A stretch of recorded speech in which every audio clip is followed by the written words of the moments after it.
Você quer viver ou morrer? You have the look of a man who accepts what he sees because he is expecting to Não wake sei. up. Só sei que foi assim. With great power comes great responsibility. Eles são grandes, mas nós é ruim. O sistema é foda. All the moments will be lost in time, like tears in rain. TalmaCast, o podcast do Cineclube Debates.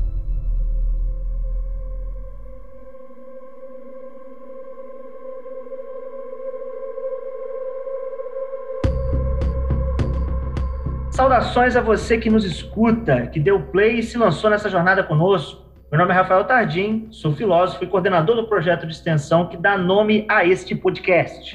Hoje, nossa investigação, nosso diálogo investigativo incide sobre o modo como alguns eventos, acontecimentos em meio ao contexto da pandemia provocaram reformulações, ressignificados que podem ser percebidos e analisados dentro de áreas como história, geografia e filosofia.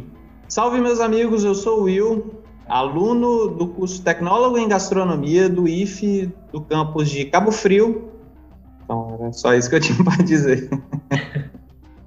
Meu nome é Bianca, atualmente eu faço História na Universidade Federal de Minas Gerais, na FMG, mas eu sou parceira do Cineclube já faz uns 6 anos, né? Eu fui voluntária durante 3 anos. Eu pesquiso principalmente o período moderno e medieval, mas eu gosto muito das discussões sobre o Brasil e República. Fala pessoal, meu nome é Rafael Barreto, sou professor de Geografia, né, sócio fundador do canal Quadro Livre no YouTube, você que estuda aí para os vestibulares, a galera que está aí no ensino médio, aproveitando, né, esse momento de pandemia para estudar pela internet, né? Eu sou professor de Geografia, estamos sempre aí liberando bons conteúdos e a gente está aqui para poder contribuir um pouco com esse podcast, fazendo com que esse conteúdo possa atingir todos vocês. Salve geral, meu nome é Diogo Carreretti, graduando em Filosofia, filho rebelde do Cineclube Debates e retornando para casa, espero que por muito mais tempo, e vamos entrar de cabeça nas crises e emergências contemporâneas.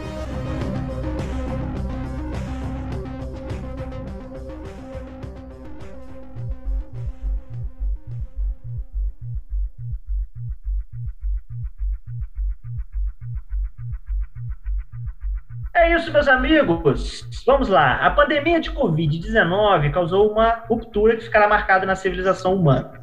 Em diversos campos, instâncias e pessoas, essa grave crise deixará sequelas passíveis de serem eternas. É sobre o fluxo crítico entre história, filosofia e geografia, entre essas 3 perspectivas que nosso episódio vai se desenvolver, mas não apenas pela ótica técnica dos profissionais convidados, mas também pela percepção dos mesmos enquanto sujeitos que tiveram suas subjetividades marcadas pelo processo. Um duplo olhar que reflete a metodologia do TalmaCast, né? O humano e o técnico-científico. Para começar, meus amigos, primeiramente gostaria de agradecer a todos vocês, estou muito emocionado por ter vocês aqui, de verdade, cada um de vocês fazem parte de uma maneira ou de outra da história desse projeto, e hoje estar aqui com vocês dentro do TalmaCast é algo assim muito significante para mim. O que eu quero começar a provocá-los é sobre, dentro do campo de reflexão de cada um, o que como efeito colateral da pandemia, todos os seus efeitos em todas as suas sequelas, em todos os seus campos, mas dentro daquilo que vocês... Vou começar primeiro com a área, depois com a subjetividade de vocês. Vou primeiro começar com o olhar do Diogo na filosofia, o olhar da Bianca na história, o olhar do Rafael na geografia e o olhar do Will na gastronomia. O que, para vocês, é ponto de ressignificação, de reformulação, ou seja, um ponto de mudança, de transformação? Eu estou falando do modo de vivência apenas de cada um de vocês, mas dentro disso que é a área de estudo, de reflexão, de pesquisa de vocês. Eu sentiria a necessidade de começar dizendo que eu não acredito que exista uma crise do coronavírus. E a questão não é a existência ou não do coronavírus, mas sim o fato dela ser ou não uma crise. A palavra crise, ela denota uma ideia de uma encruzilhada, um determinado ponto de ruptura pelo qual se percorre um caminho ou outro, não é? É uma palavra que, se eu não me engano, tem uma origem grega, está relacionada à medicina e diz respeito a uma doença que quando o indivíduo é acometido por ela, ele pode ou não padecer dessa doença. A crise seria o ponto de decisão se essa doença vai fazer ele sucumbir ou não. E é engraçado dizer isso porque eu não consigo enxergar o coronavírus como uma crise institucional, uma crise histórica, porque ela parece que é uma situação de ladeira abaixo. Parece que não é difícil entender se existe uma lição a ser tomada a respeito dela, porque se a gente tomou alguma lição e está aprendendo alguma coisa dela, acho que a gente está aprendendo coisas muito ruins, porque o negacionismo científico nunca foi tão grande, as pessoas nunca se isolaram tanto das realidades, o individualismo nunca foi tão crescente, e talvez eu esteja exagerando, mas enfim. Eu discordo disso de que nós estamos passando por um período mais negacionista, um período mais difícil de reter informações e tudo mais. Na verdade, eu acho justamente o contrário. Esses espaços de comunicação que a gente tem, que geralmente é a internet, as redes sociais, elas proporcionam um contato com essas informações muito grande. O problema é que, como a gente seleciona o tipo de informação que a gente vai receber, a gente seleciona o tipo de pessoa que a gente vai seguir, que a gente vai interagir, às vezes parece que quando a gente visita outro espaço, além do nosso, parece que esses debates não estão acontecendo, eles estão acontecendo de forma errada e tudo mais. Mas, assim, ao mesmo tempo que eu falo isso, eu tenho consciência de que existe um debate na história de comparar. Por exemplo, a democracia da Grécia, ela era mais democrática do que a democracia que a gente tem hoje? Assim, eu acho que depende, porque tinha muito mais participação, eu quero dizer popular, mas assim, tinha uma participação maior, assim, entre as pessoas do que hoje. Principalmente no Brasil, um poder muito centralizado, onde essas discussões a gente sente que a gente não tem poder nenhum. A coisa que eu mais vejo é justamente esse sentimento de frustração em agir, porque o poder, ele está muito longe da gente. Então, nada do que eu faço vai adiantar.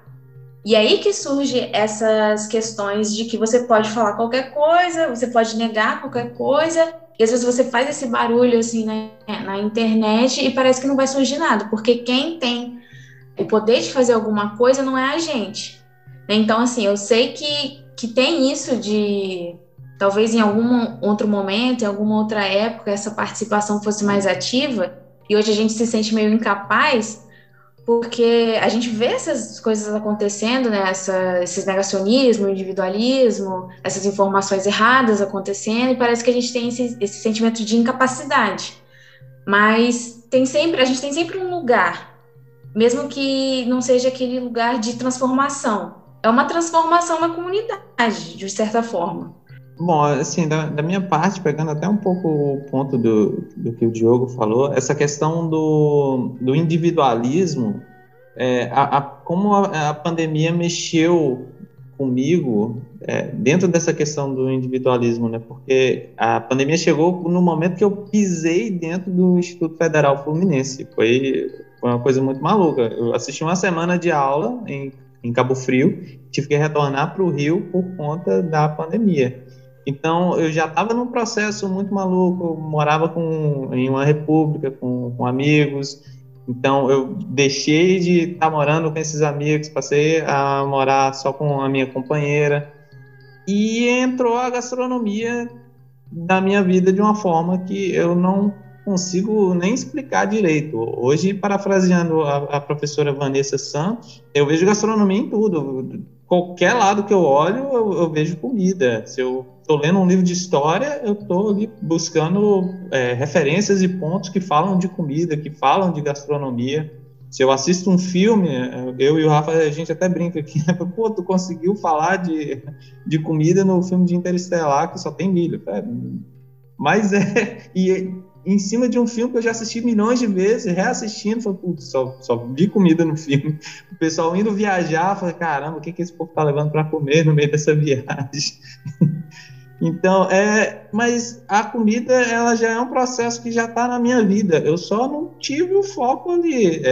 Eu sempre já tive esse olhar, né? Mas agora com um olhar um pouco mais centrado naquilo que está acontecendo. E como o Diogo falou, a questão do individualismo, porque na gastronomia geralmente é ao contrário. Quando você vai fazer um prato de comida, você não olha para você. É horrível comer sozinho, por exemplo. A gente gosta de companhia, de se alimentar com mais pessoas, aquele espírito de comunhão na mesa e tudo mais. Então, foi meio que um período difícil, estranho, mas de muito aprendizado, eu posso dizer. Entrando nesse contexto de pandemia, vamos dizer assim, eu acho que a gente se tornou, na realidade, nós nos vimos, né, reféns de uma tecnologia que a maioria de nós não dominava. Né? Isso daí é uma coisa que eu acredito que todos vocês concordam. Ninguém aqui era expert em Google Sala de Aula, Google Meet. Nós não tínhamos a necessidade de trazer isso e inserir com tanta ênfase na nossa vida. Era algo que para nós era distante pelo nosso comodismo e pelo nosso espaço ali estar super bem preenchido com as coisas que nós já dominávamos, com as coisas que nós já trazíamos. E eu acho assim que eu tenho certeza que a pandemia proporcionou uma virada de chave aí para muitas pessoas, né? A gente para pensar, foi algo ruim, uma coisa que traz consequências muito severas, certo? Para um contexto em geral. Na minha área, por exemplo, professores saírem de sala de aula para dar aula em casa foi um trauma para muitos, né? Foi uma situação que muitos professores não entendem essa lógica, não concordam com essa lógica e passamos por cima de uma das coisas que eu, como professor, e muitos outros professores talvez entendam isso, que é o nosso ego. Nós, professores, temos um ego um pouquinho inflado, certo? E não por ser algo ruim, mas é porque nós acreditamos naquilo que nós ensinamos. Se nós não tivermos essa crença no que a gente fala, ou no que a gente faz, ou da forma que a gente faz, a gente não vai atingir aluno nenhum. Então, a pandemia nos trouxe para uma zona que não tinha conforto algum.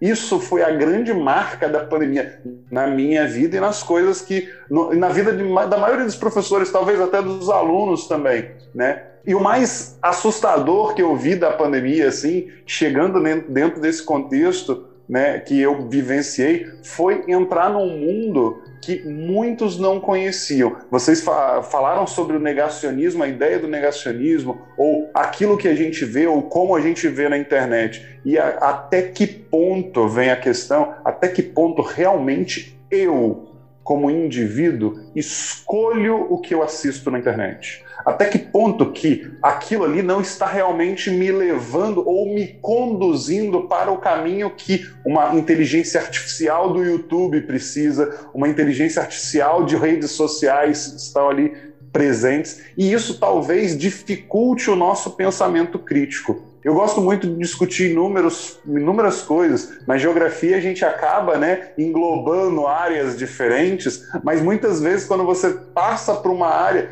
a própria tecnologia começa a te indicar para um caminho só, e nunca para uma pluralidade de caminhos. E eu acho que isso a pandemia proporcionou para quem conseguiu entender essa lógica.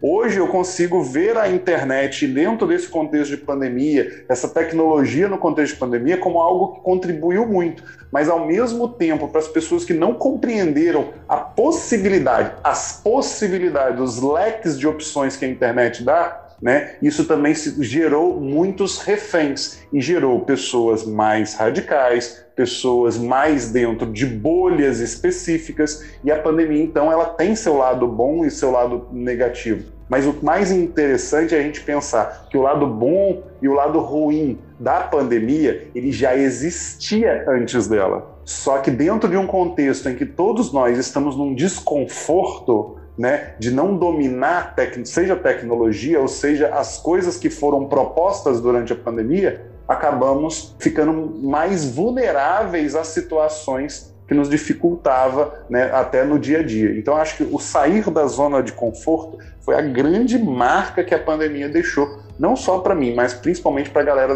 da área da educação.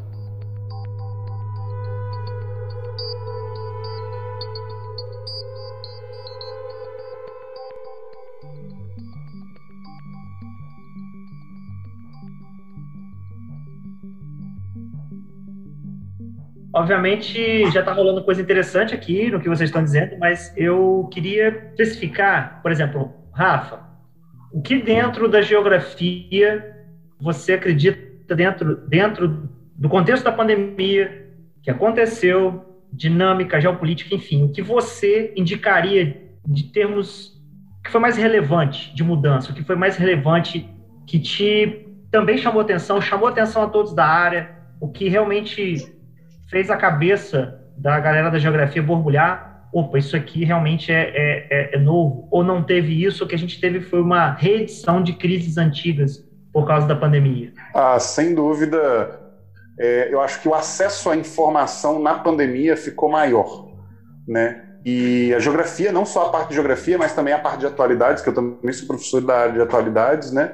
E a gente percebe que a informação começou a difundir de uma forma mais rápida, as pessoas passaram a ter mais facilidade de acesso, certo? Começaram a ter acesso a conteúdos que antes não existiam, conteúdos que começaram a ser criados a partir disso, certo? Então, assim, dentro do contexto da pandemia, com certeza a parte de comunicação, né, que é muito estudada, inclusive, por geógrafos em geral, né, a questão da tecnologia, esse avanço, proporcionou, assim, mudanças consideráveis. Podemos dizer aí que a pandemia, ela proporcionou um volume maior de informação, não só de geopolítica. Por exemplo, nunca houve tanta necessidade de saber o resultado de uma eleição nos Estados Unidos, por exemplo, como foi agora a eleição do Joe Biden, certo? Nunca acompanhamos tanto, e esse acompanhar foi muito do estar em casa. Talvez se nós estivéssemos no nosso dia a dia, naquela correria fora de casa, seria um pouco diferente. Muitas coisas. A questão das lives no início da pandemia foi outra coisa de comunicação. Parece uma coisa só de entretenimento, mas como que se ganhou dinheiro com aquilo? Como que os artistas ganharam dinheiro dentro daquele contexto? Então, assim, dentro da geografia, a gente discute muito essa questão do espaço, é um novo espaço. Hoje já se fala muito aí da ideia de cyberespaço, de espaços, um espaço virtual de contexto, que é muito forte aí na geografia, é um novo ramo, inclusive, da geografia, o cyberespaço. Estudei, trabalhei com pesquisa nisso na época de faculdade já, e olha que isso já faz um tempinho, não tinha nada com pandemia, né? Mas dentro desse contexto a gente consegue perceber que a geografia ela começa a discutir a interação, a comunicação. E uma coisa muito curiosa que eu escutei durante esse período de pandemia foi uma fala muito, muito legal de um padre, curiosamente, que ele falava assim, né? Ele falou assim que na vida o que faz barulho é lata vazia. Ele falou dentro de um contexto até mesmo de informação. Você para pensar, normalmente aquelas notícias mais mentirosas são aquelas que mais fazem estardalhaço. Então, ele levou isso muito para o contexto da internet. Quantas coisas a gente vê na internet que faz um tumulto, mas quando você vai ver, aquilo não tem nada demais. E isso muito eu ensinei para os meus alunos. Já estávamos em contexto de pandemia, provas online, você em casa, contexto de conseguir fazer prova online. Você fala, pô, mas peraí, você está fazendo isso? Você está pesquisando de onde é que veio essa fonte? Isso é uma coisa que acabou entrando aí dentro da educação, muito, muito legal. Esse contexto, a geografia acabou atuando muito com essa questão da informação, que começou a chegar com mais intensidade para a gente. Eu também queria comentar rapidinho a fala do Rafael, que eu acredito que ele esteja falando também do efeito Dunning-Kruger, né, que é aquele fenômeno de achar que você domina um assunto, mas na verdade você não entende de quase nada, sabe? Esse é um fenômeno que acontece na internet inteira, de que a pessoa vê um tweet, sei lá, uma fonte assim de informação, que às vezes nem ela não conferiu aquilo, ela já toma aquilo como verdade, ela já sai explicando aquilo como se ela fosse especialista, né? E isso acontece em todos os assuntos, e é uma preocupação que a gente tem que ter com essa abertura que a internet dá, assim, é um sentimento muito ambíguo, né? Porque você cria esses espaços abertos, esses espaços de comunicação, né? A geração mais informada da história e tudo mais, mas você também cria uma série de problemas, digamos assim, né? Porque é onde você tem uma rede que se sustenta por meio de influência. Esses influenciadores não são necessariamente de educação, são pessoas carismáticas que expressam opiniões que acabam sendo apropriadas por várias pessoas, né?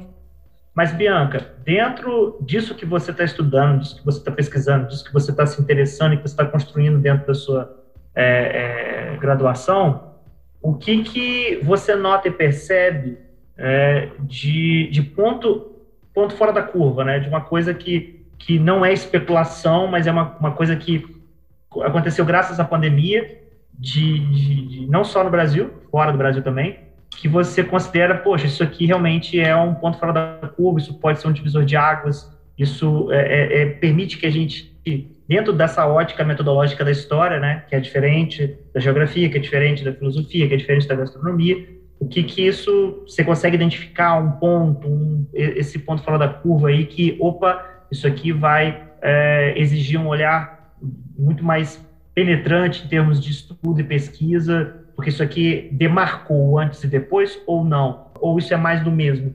Só intensificou crises antigas, ou foi uma nova versão de problemas clássicos, né? Então, aí entra na discussão que eu gosto muito sobre a frase estudar a história para não repeti-la. Que eu problematizo muito essa frase, eu acho que é aquele chavão, assim, que as crianças aprendem, mas que está bem errado. Porque a gente tem que entender que a história, ela não é um ponto linear, assim, que tem os mesmos começos e os mesmos fins, e se você fizer isso, você vai evitar tal coisa de acontecer, né? Não, na verdade, essa ideia de linha do tempo, ela é muito questionada, né, de traçar a história assim. Na verdade, a gente tem que imaginar ela como um relevo, justamente porque a história ela é simultânea, né? Assim, a gente está aqui, nós 5, estamos aqui no mesmo espaço, mas assim, meu vizinho aqui, se eu olhar, ele está tendo outra história, mas a gente está no mesmo espaço-tempo, né? Então, assim, de forma geral, a gente olha de uma forma linear, mas assim, são uma seleção de eventos que a gente vai relatar para fazer história, né? Porque a história não é passado, história não é memória, são conceitos totalmente diferentes, né? Que para se fazer história, para se gerar memória, é uma seleção que a gente faz para isso acontecer. E essa questão de ser um ponto fora da curva, mas que eu não acho que seja tanto, que mesmo que eu ache que a gente não deve estudar história para entender alguma coisa, para não repetir, ainda assim existem padrões, isso é inegável, né? Inclusive, quando eu estava refletindo assim para trazer discussões aqui para o podcast, eu quase cometi um erro que eu detesto, que é classificar um acontecimento como um óbvio. E por isso ele não merece ser devidamente mencionado ou discutido, né? E esse pensamento, ele surge principalmente pelo contato direto que a gente tem com notícias, feitos, falas, assim, de governantes, seus efeitos em determinados espaços, né? Tipo, sobretudo espaços de discussões. E como a gente estava falando, considerando a internet e as redes sociais, assim, considerando esses espaços, é preciso tomar muito cuidado com o que a gente considera óbvio. Né, quais são as informações que chegam até nós e como a gente lida com ela.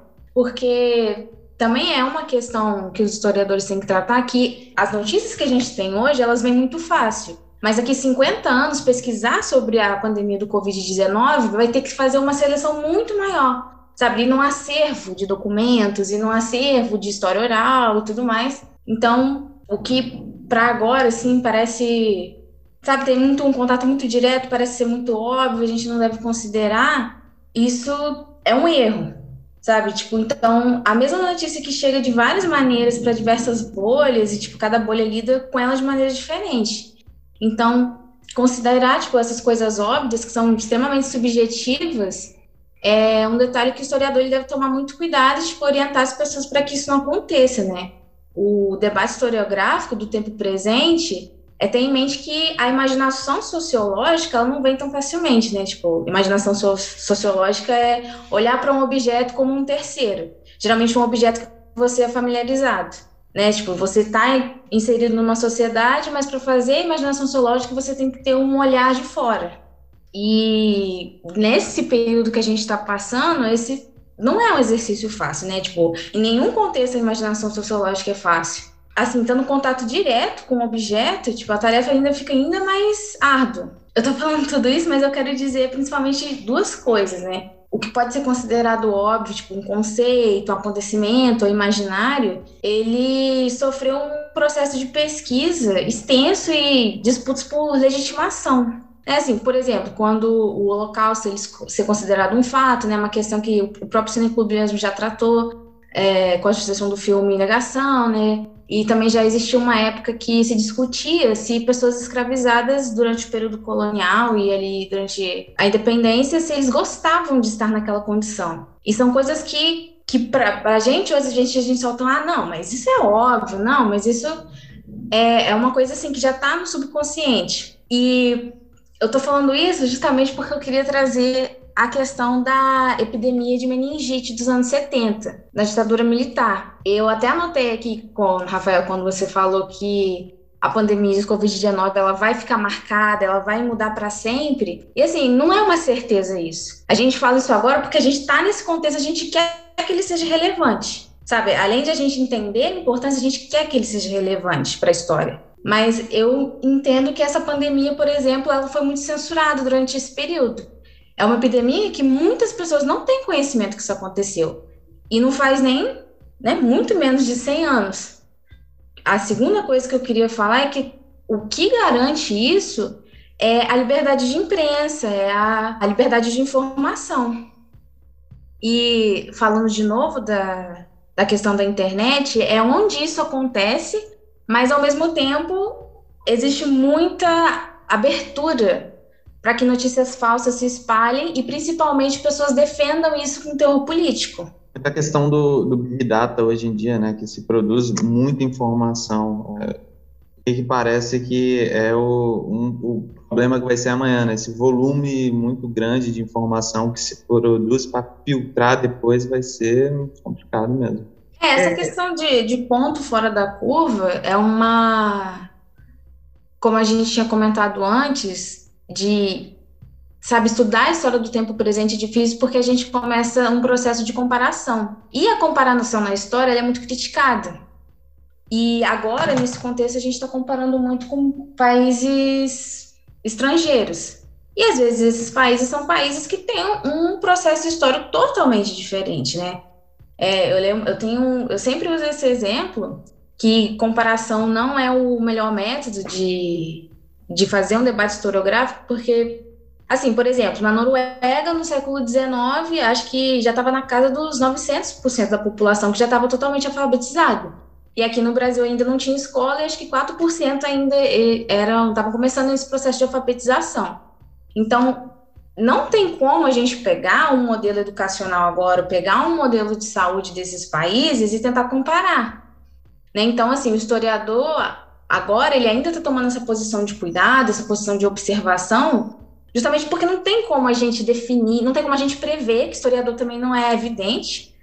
Assim, o papel do historiador nunca vai ser prever alguma coisa, analisar uma série de coisas e tentar estipular o que aquilo vai acontecer.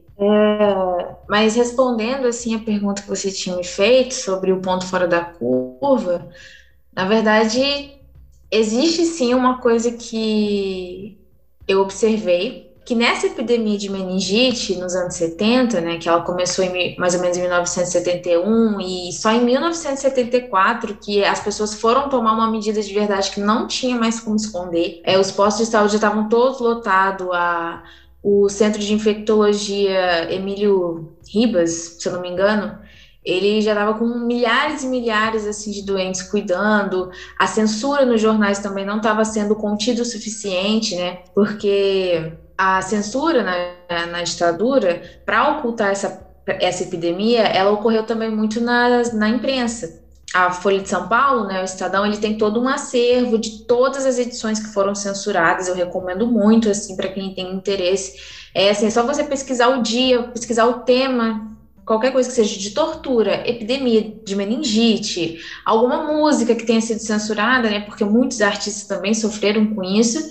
E o mais interessante é que essas notícias que eram censuradas, elas eram substituídas por poemas clássicos nacionais. Ou seja, poemas de Camões, do Olavo Bilac e tudo mais, essas coisas eram colocadas no lugar dessas notícias. E eu só queria fazer uma pequena provocação, assim, sem entrar muito, mas que existe uma ambiguidade nisso, que é o argumento de que você tem que oferecer essa cultura, esse acesso a essa cultura por esses meios que eram muito populares, mas ao mesmo tempo, assim, não é sobre isso.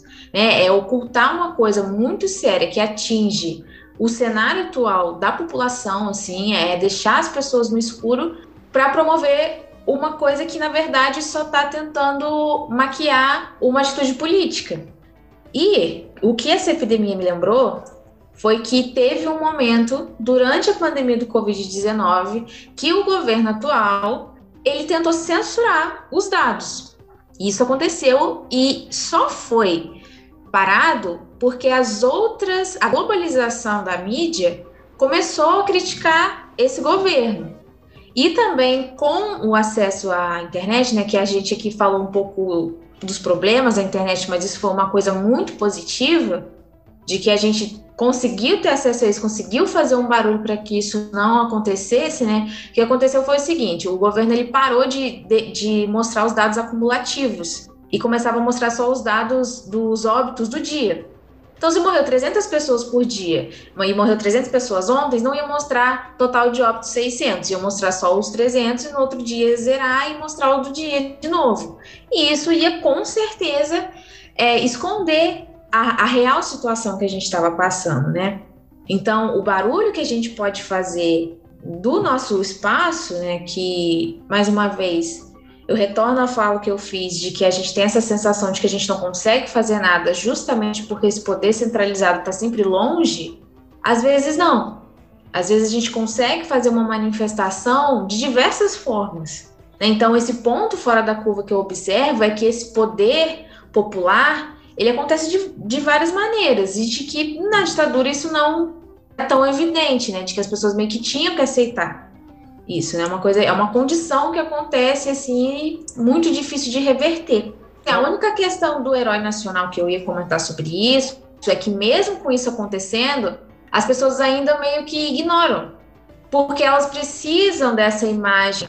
O imaginário, assim, político que a gente tem, que é uma coisa que o José Murilo de Carvalho fala muito, que foi de onde eu tirei, né, esse conceito, assim, para trazer, é de que mesmo com tudo essas coisas acontecendo, essas coisas escancaradas, que, mais uma vez eu falo que não é óbvio, agora pode parecer óbvio para certos grupos. O nosso aqui, por exemplo, imagino que seja óbvio a quem culpar.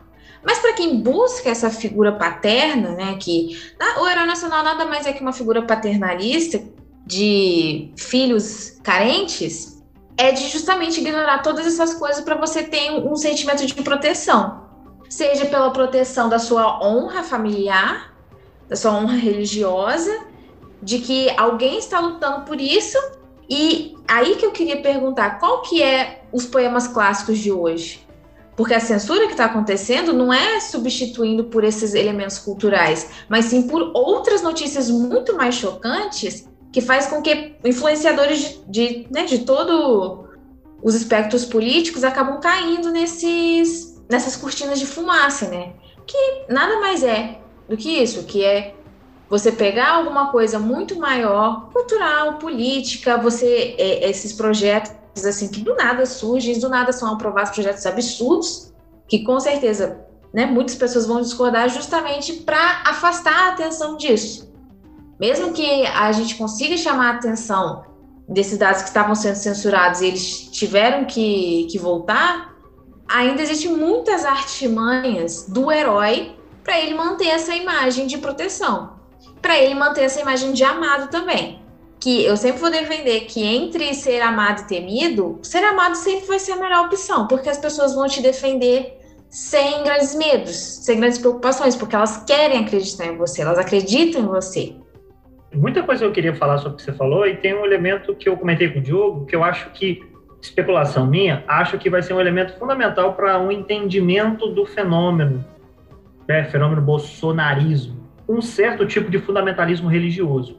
Porque existe um poder, que é um poder que ele e essa forma de governo se apropriou, que está ancorado nessa crença, além desse pai, mas a crença de um Messias, de um representante direto, custe o que custar, mesmo com discursos anti-vida biocida, e mesmo com ações biocidas, há ali é em prol da missão maior. Então, eu comentei isso com o Diogo, que eu sinto muito isso, Acho que depois, posteriormente, estudos serão feitos para entender como esse fenômeno só foi possível por causa desse campo religioso, campo dessa crença, dessa união, né, de uma vertente religiosa maior, né, o cristianismo, dentre as diversas.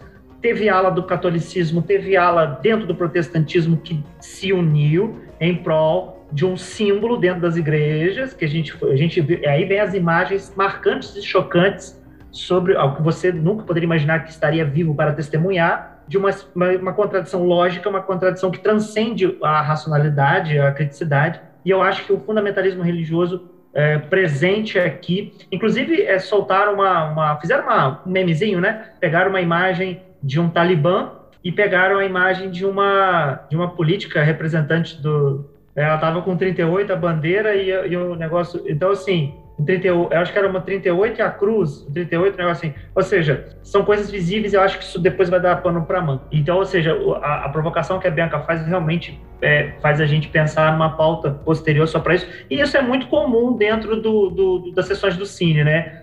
A próxima sessão, às vezes, está aqui embrionária no próprio momento, né? Isso é bom.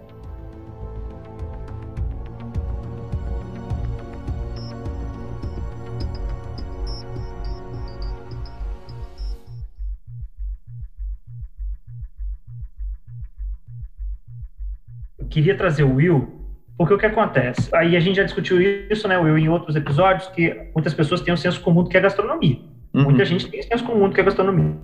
E principalmente nos nossos episódios a gente discute elementos culturais, antropológicos, sociológicos relacionados a isso. Principalmente no episódio piloto, no episódio 0, sobre o filme Estômago. Então a gente está discutindo condições, né, de acesso, o problema da fome, o problema, parece, da discrepância entre o equilíbrio, o agronegócio e essa entrada ou reentrada de uma parcela da população nessas dificuldades de acesso à alimentação. Então, assim, obviamente, a pandemia ela torna visível, ainda mais nos dias de hoje, na sociedade da imagem, na sociedade perpassada pelos meios de comunicação, que existem problemas, e são problemas relacionados a uma parcela específica da população brasileira, né? E, obviamente, a gente não faz isso para tentar sintetizar, recortar a pandemia e isso. Não. Muita coisa se tornou visível, inclusive problemas antigos. Muitos até estão ancorando as respostas nisso. A fome sempre foi um problema no Brasil. Não sei o que, não sei o que.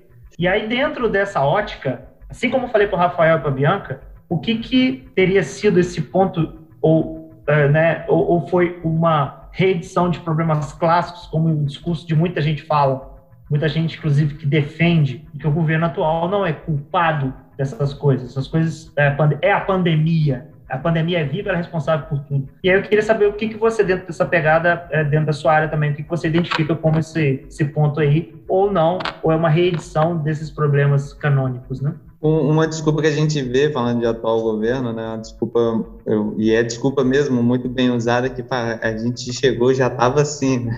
Não posso fazer nada. Não, pode.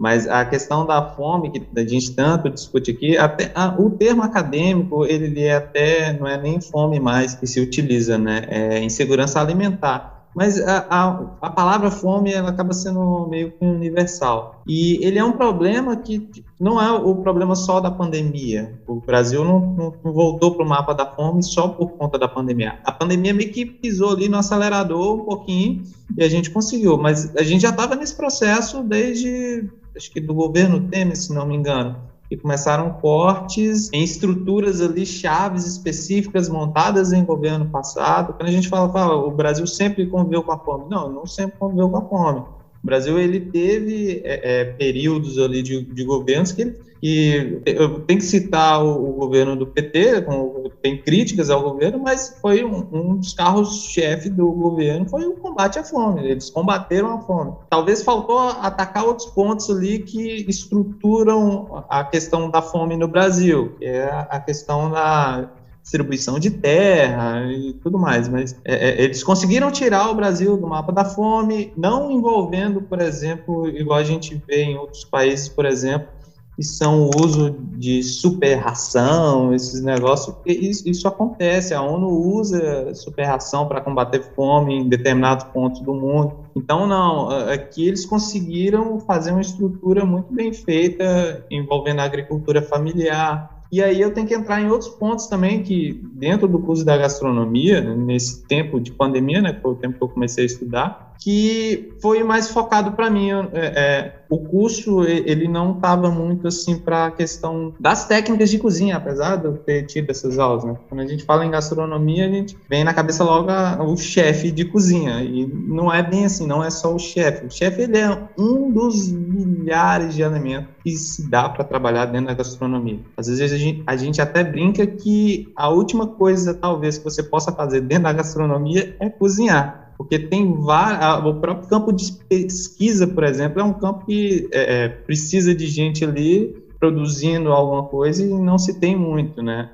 Às vezes o meio acadêmico não leva muito a sério os estudos gastronômicos por ter essa mentalidade, né? De achar que não, você só cozinha, mas não é bem assim. Então, por exemplo, aí a gente tem outras discussões, que é a questão do que você está comendo, né? Que aí a gente volta na questão da comida como cultura, que a gente estava conversando em outros episódios passados, né? E que precisa estar de acordo ali com o lugar que você está, né? E o Brasil, aí voltando em governos passados de novo, ele possui um guia da alimentação para a população brasileira, que é um guia super bem quisto lá fora. Outros países, eles pegam o nosso guia como base, né, para criarem seus próprios guias. E aqui dentro ele não é muito difundido. Pelo contrário, ele quer ser boicotado.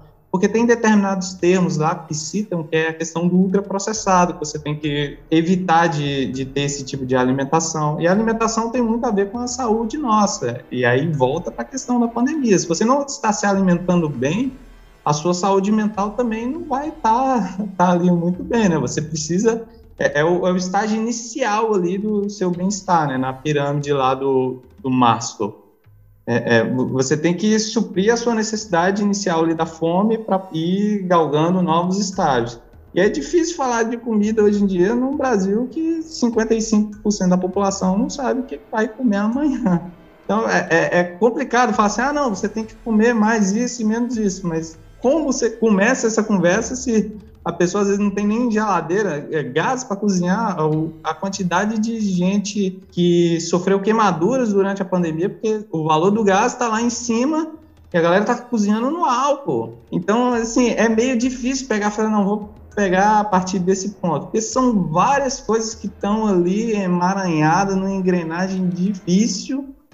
E é uma coisa que eu falo, agora tá difícil, né? O pós-pandemia, quando a gente chegar no ano que vem, que vai ser o complicado mesmo. Quando esse governo sair, o próximo que entrar vai ter que trabalhar, não vai ser fácil, não. Temos projeções econômicas um pouco complicadas, né? Em termos de efeitos colaterais de algumas medidas de hoje. E aí não é nem especulação, é causa e efeito. Quando a gente vê os economistas falando, olha, seguir por essa estratégia tem como efeito colateral isso vai acontecer e tal. Então, existe toda uma ciência por trás, os números aí por trás.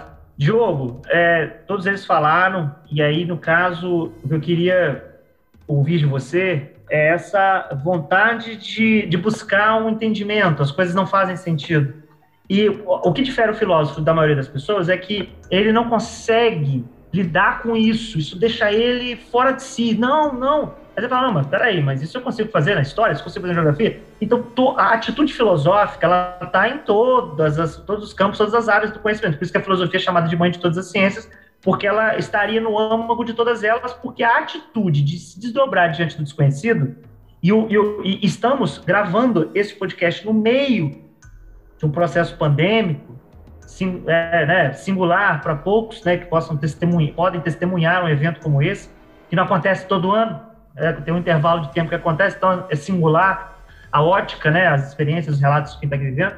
Eu queria saber o que você consideraria, assim, dentro dessa perspectiva filosófica, que vai integrar todas as áreas, que vai conectar todas as áreas, que vai olhar holisticamente tudo de uma maneira geral, o que seria, né, o que é marcante nesse tempo que a gente vive de pandemia.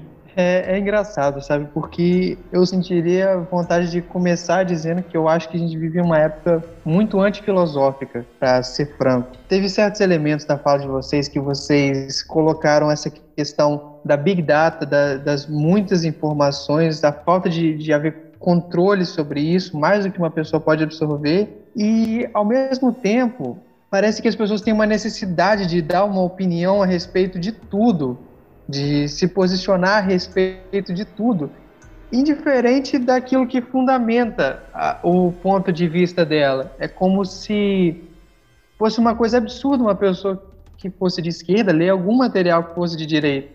E existem histórias de cruzamentos temáticos que são extraordinários. Hoje isso está totalmente fora de vista. Por exemplo, um dia desses eu estava estudando o Walter Benjamin, que é um autor assim, bem importante para a filosofia, para a tradição crítica, etc. E nas teses sobre o conceito dele de história, tem um momento em que ele usa um termo, um conceito de origem jurídica chamado estado de exceção, e é um conceito que ele pega de um jurista que se filiou ao governo nazista, sendo que o Walter Benjamin era comunista. Então, qual é o sentido, de uma pessoa que é da extrema esquerda, ela vê alguma coisa de interessante em uma provocação da extrema direita? Hoje isso é absolutamente incompreensível, e é uma das elaborações mais importantes dele, saca? Porque hoje não importa mais o conteúdo que você tem para você substanciar a coisa, para você se posicionar no debate. A questão é a sua posição no debate. E aí você se reúne com aqueles que têm a mesma posição no debate. E você não precisa mais debater, que é genial. Isso acaba criando uma concepção de verdade, uma ideia daquilo que seria a verdade, como uma opinião privada, né? O conceito de verdade mais amplo que a gente é capaz de estabelecer é uma opinião particular para mim, que funciona para mim e que eu não tenho pretensão de fazer ela ser racional para as outras pessoas, ser válida para as outras pessoas. É uma coisa que eu me reúno entre os meus e a gente se comporta nessa falsa opinião. Também uma coisa que eu não gostaria de deixar de falar. A crise do coronavírus, ela seria já nela mesma um desafio para todos nós, um desafio para a humanidade. Mas é interessante pensar, e isso vai junto com a minha questão da crise, que eu tenho dificuldade em ver uma crise, porque existem múltiplas emergências. Existe uma emergência econômica, existe uma emergência ambiental, climática, pelo qual a gente nem passou aqui no nosso debate, mas é o centro da discussão hoje na Europa, nos Estados Unidos, enfim. E todas essas emergências, elas parecem que elas se coordenam. Também a emergência política, a emergência institucional, a emergência social que apareceu agora na fala do William, pela fome. Como que a gente fica no meio dessas múltiplas emergências? E todas elas são bem finais. Todas elas já valem de um cavaleiro do apocalipse, sabe? Como que você lida com isso? É difícil você aceitar que esse período histórico ele vai entrar para os anais dos historiadores diferente de um século XIV ou XV. Quer dizer, de um século de decadência das concepções em que a nossa sociedade está estruturada, ela está apodrecendo por dentro, não é? O novo não surgiu, como diria aquela frase famosa não me lembro, acredito que é do Gramsci, que o novo ainda não surgiu e o velho mundo também se mostra como caquético. E nesse entreluz, nesse interregno, nesse meio espaço, rompem os monstros, rompem as anomalias, as emergências, o colapso ambiental, no nosso caso, a pandemia do coronavírus, esse novo fascismo que a gente está vendo aparecer nesse século XXI, que está mostrando que o fascismo não está nada derrotado na história, muito pelo contrário, tem uma adesão incrível e tem um futuro amplo pela frente, tem um futuro mais amplo do que a gente tem vontade de aceitar, né? É muito difícil, porque ao mesmo tempo que à primeira vista parece que é uma época antifilosófica, eu nunca senti tanta necessidade da filosofia, porque a filosofia, nesse processo todo, ela tem que dar uma visão do horizonte. Ela tem que dar um entendimento sobre o horizonte, além das opiniões particulares, né? Então, a minha necessidade da filosofia é, ter um horizonte amplo pelo qual se pode caminhar e se pode voltar a esperar do futuro algo que não seja nebuloso, ruim, que não seja anômalo, porque eu acho que nessa pandemia toda do coronavírus, o que a gente tem visto toda hora que a gente liga a televisão é um monstrinho diferente. É complicado. Parece um episódio do Power Rangers, né? Que toda semana tem um monstro diferente pra gente combater. Numa hora tem a queima do Pantanal, outra hora aparece a fake news de a vacina da AIDS. Então, Diogo, fazendo um comentário em cima do que você falou, eu acho que parte muito em cima da educação. Acho que a solução de tudo é a educação, sem sombra de dúvidas, sabe? Tudo que a gente está, na verdade, tudo que a gente está discutindo aqui resulta em você ter uma educação boa, de qualidade, que você proporcione isso. Eu já discuto muito isso com meu irmão. Meu irmão, ele é professor de física, né? E ele falou uma coisa muito interessante, né? Ele fala assim: quando eu quero fazer muito uma coisa, eu vou conversar com a pessoa que eu sei que não vai querer que eu faça aquela coisa. Isso é genial. Mas isso é tão senso comum, ou pelo menos deveria ser tão senso comum para nós, porque a gente faz muitas vezes por empolgação, por paixão, por vontade. Isso entra na política hoje em dia. Hoje o que acontece? As coisas estão muito extremizadas. Você quer você quer aquela coisa, você vai conversar com a galerinha que conversa sobre aquilo e que fala aquilo exatamente que você quer ouvir. E não é assim que as coisas funcionam. Eu acredito que, por exemplo, dentro da educação, dentro de sala de aula, eu já escutei atrocidades. Vocês não têm noção do que dentro de uma sala de aula um professor de geografia já escutou. Certo? Coisas assim maravilhosas e ao mesmo tempo coisas como a ideia da terra oca. A gente já escutou isso e eu não estou brincando de aluno realmente querer defender isso dentro de sala de aula, terra plana, e você sair disso. Mas ao mesmo tempo a gente tem que entender que sempre vai existir, né, algo de oposição. E isso que é um princípio interessante. Dentro da filosofia, trazendo aí da filosofia, que é a sua área, né? Eu estudei muito pouca filosofia na faculdade, vou ser muito sincero, muito pouco, fugi das aulas de filosofia, mas, assim, você trazer esse contexto da filosofia que traz para a ideia do debate, não só a filosofia, mas todas as áreas de humanas, né, trazem muito para a ideia do debate, para a contextualização. Eu não consigo acreditar que o contexto histórico deste momento vai ser reduzido a pouca coisa ou informações muito variadas. Eu acho que em algum momento a gente tem que levar isso a uma condição adequada. Eu tenho informações, por exemplo, de uma condição específica, tá? Mas e o oposto? Porque é aquela coisa, a gente gosta de...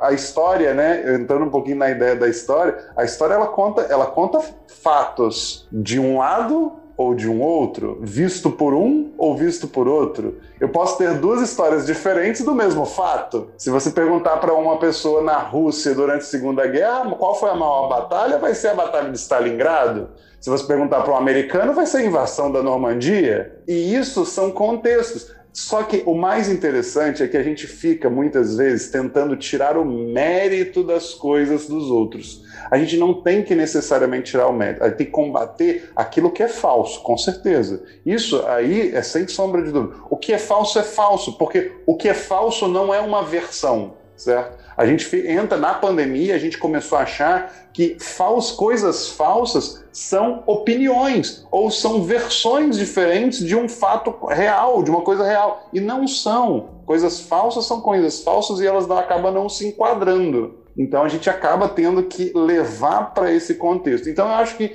tudo isso passa por educação. Como é que hoje nós estamos educando as gerações futuras a olhar essas coisas que a gente tanto fala que é bom, é ruim, mas como é que a gente está olhando, mostrando para os nossos filhos, para os nossos netos, para os nossos alunos, para as pessoas que a gente conhece, como que a gente está mostrando os dois lados da moeda?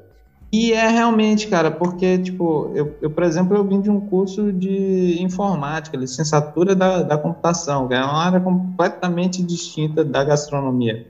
Mas foi a primeira vez que eu tive contato com o ensino superior público. E quando eu entrei na faculdade, isso vamos fazer 2 anos agora, né, na pandemia, eu vi o quanto eu estou atrasado no quesito gastronomia, como eu deveria ter estudado isso aí há muito mais tempo.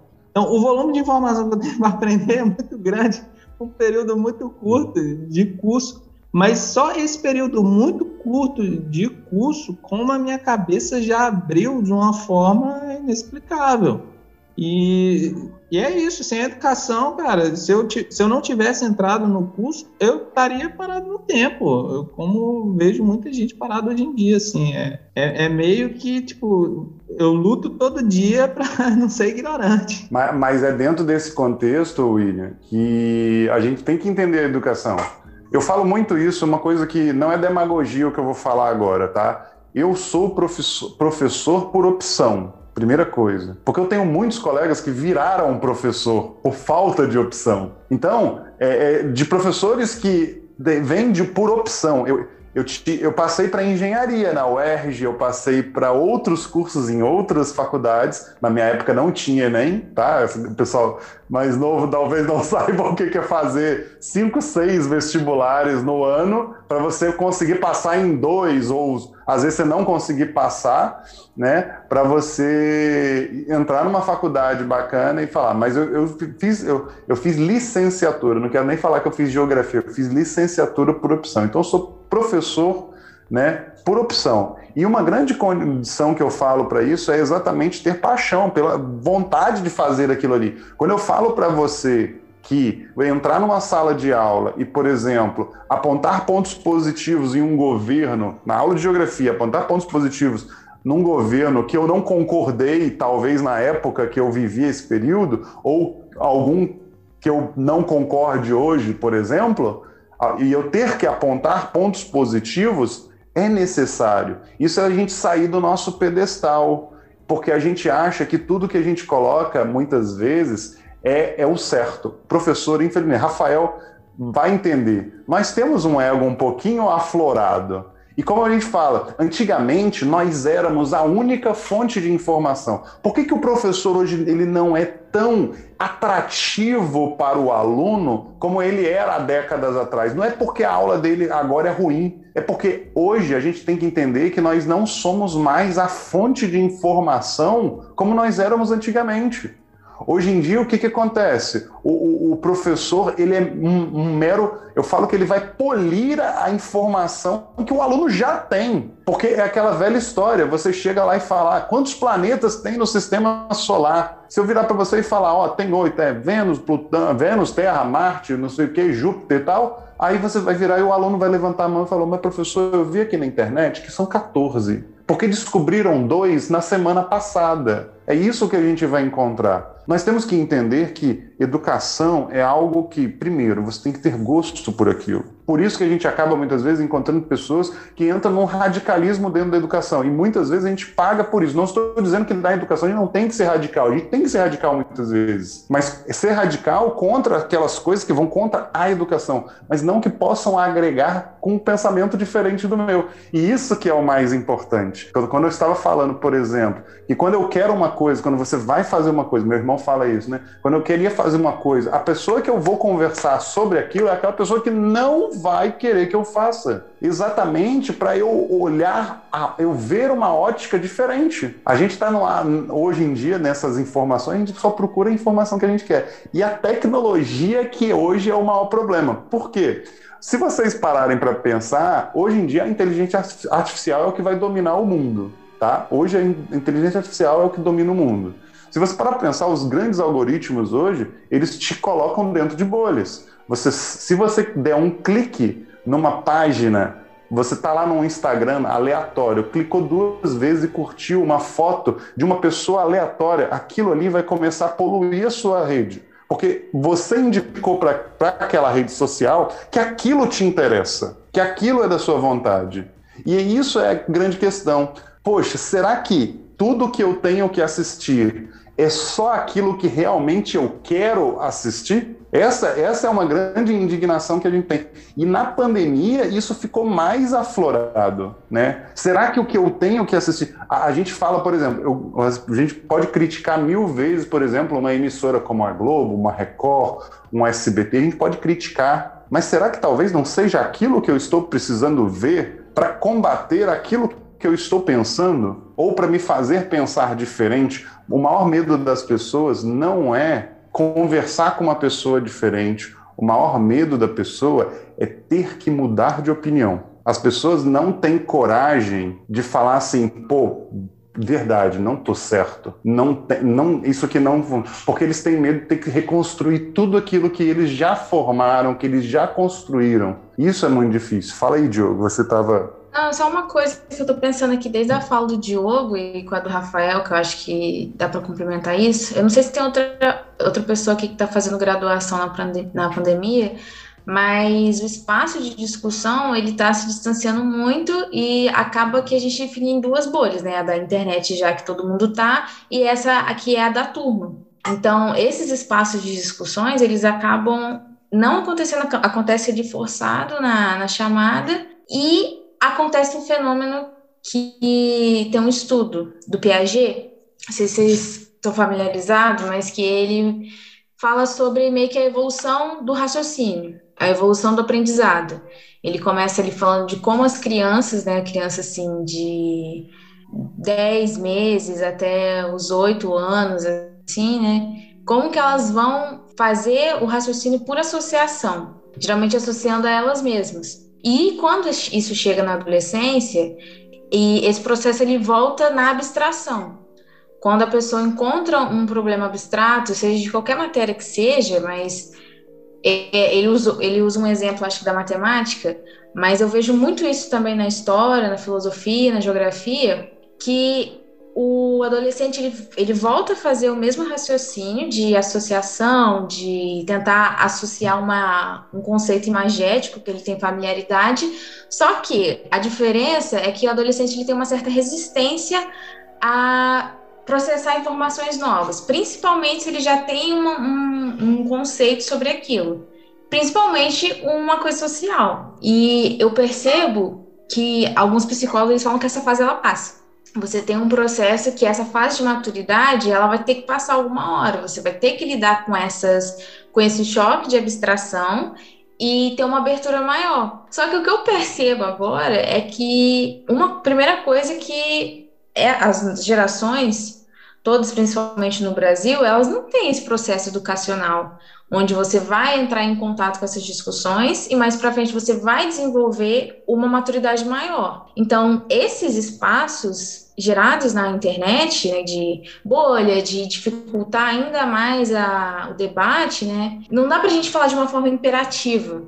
A gente tenta, assim, tudo mais, a gente está falando para um certo público aqui, eu sei que talvez tenha uma abertura maior para isso, mas eu acho que não vai ser uma coisa que vai acontecer tão facilmente. É uma coisa que a gente ainda vai ter que lidar por muito tempo, principalmente com agora que essa maturidade tardia, porque a gente já vai estar acostumando a entrar nesses espaços de coleguismo, porque é muito mais fácil lidar com, como o Diogo e o Rafael já reforçaram muito bem, que é muito mais fácil lidar com opiniões iguais.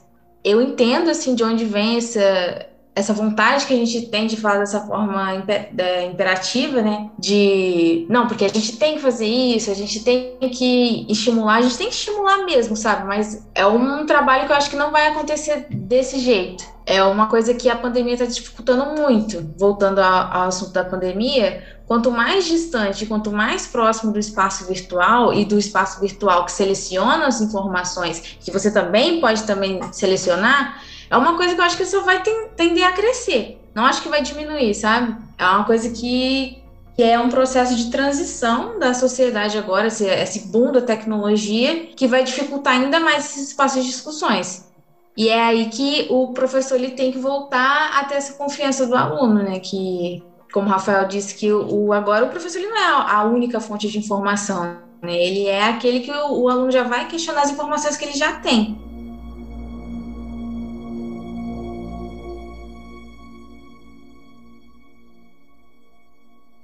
Pessoal, a continuação dessa conversa vai ficar para o próximo episódio. Então não esqueça de seguir a gente nas redes sociais e acessar o nosso site para receber as atualizações, acessando os links na descrição desse episódio. Até a próxima!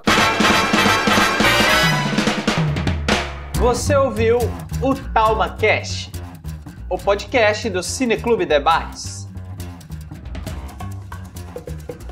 Não esqueça de curtir e compartilhar esse episódio. Os links para seguir a gente nas nossas redes sociais e o link do site para acompanhar o projeto está aqui na descrição.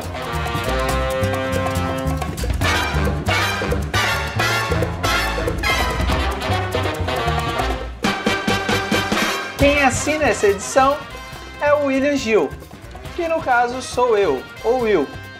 Para você que nos escutou até aqui, o nosso muitíssimo obrigado.